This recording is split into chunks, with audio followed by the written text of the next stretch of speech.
Utilisez un interrupteur à 8 positions connecté au TI Innovator Hub et à la calculatrice graphique TI Inspire CX. L'interrupteur à 8 positions est en fait un dispositif qui comporte 8 interrupteurs en parallèle. Nous allons connecter séparément chaque interrupteur au port BB1 jusqu'à BB8 du TI Innovator. L'ensemble du dispositif est protégé par une barrette de résistance électrique. Cette barrette comporte 9 broches. La dernière, celle qui reste, sera donc à connecter à la masse du système. Le dispositif est alimenté par une tension qui varie entre 0 et 5 volts. Nous notons que l'interrupteur est en position ON lorsque l'index est poussé vers le bas, c'est-à-dire ici du côté des fils rouges que l'on voit sur notre montage.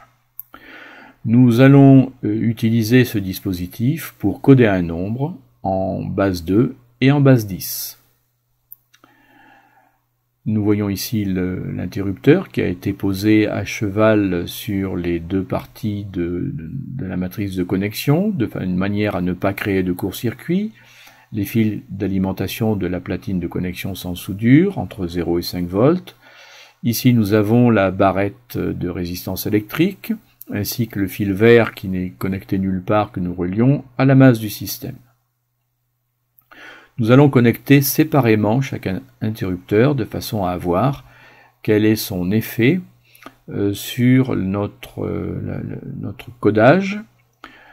Le codage correspond en fait pour le premier interrupteur de 2 puissance 0 jusqu'à au dernier 2 puissance 8.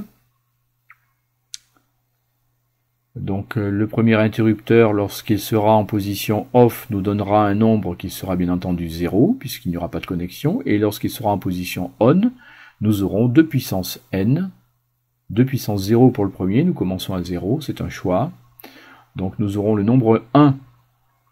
Pour l'interrupteur suivant, ce sera donc 2 puissance 1, donc lorsque l'interrupteur sera en position on, nous aurons le nombre 2 qui s'additionnera au nombre précédent, et si les deux sont en position on, nous obtiendrons donc le nombre 3. Et ainsi de suite, pour le troisième, nous aurons 2 puissance 2, ce qui nous donnera 4, plus les précédents, ce qui nous donnera 7. Et ainsi de suite, comme ça, jusqu'à la dernière position qui devrait normalement nous donner 255.